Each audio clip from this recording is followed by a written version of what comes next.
So this is going to be an install of a mounting plate on my Chevy Colorado.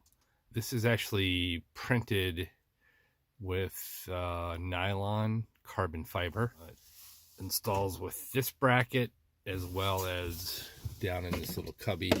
It's designed for the Colorado that has the BOSE system in it. So you only have this little tray right here. You can find something similar, different parts like this that are in sheet metal, but that's overkill for a lot of, I mean, not a lot, but added weight in something that probably doesn't need to be that rigid. So I think carbon fiber will work well. So first thing you need to do is take this off with a trim tool. It's like that. You're going to unscrew your screws for your radio. And ultimately you're going to drill some holes, and I'm going to try to use threaded inserts in the holes I drill in here to mount down here. See how that works. Otherwise I'll put some nuts underneath to secure it, but a threaded one would be better, easier to remove this. And then you put the radio back in, and then this gets installed right here with the original bolts, and then through the top. And then the trim will have to go back up, but we'll have to trim out part of this along where it's going to overlap. But overall it should look pretty nice and clean, so we'll look at it after it's installed.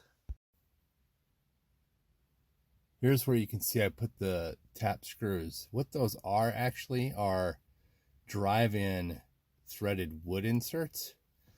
I didn't want to melt them in there, and I was a little worried the plastic wasn't thick enough, but if you do, this is a number 1032.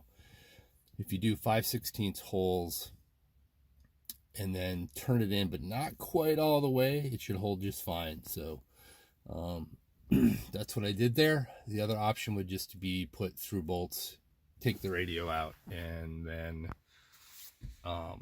just put them on with nuts. I used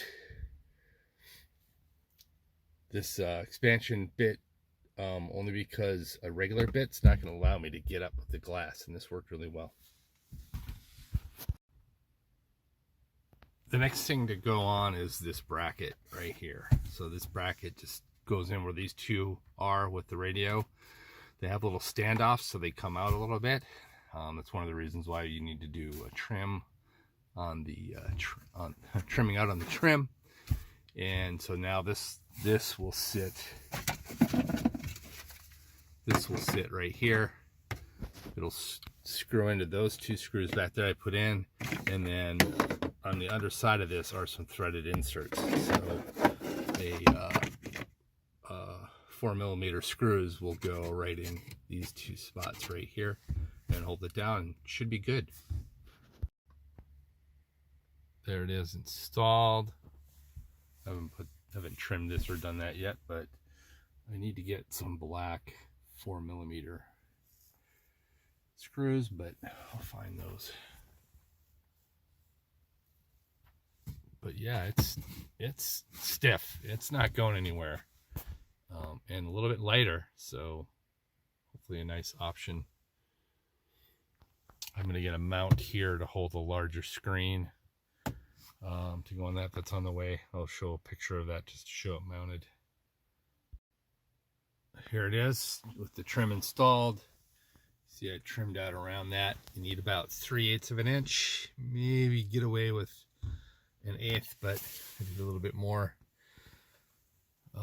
Yeah, next is just to, when the mount arrives, is to mount it on there and see how it looks.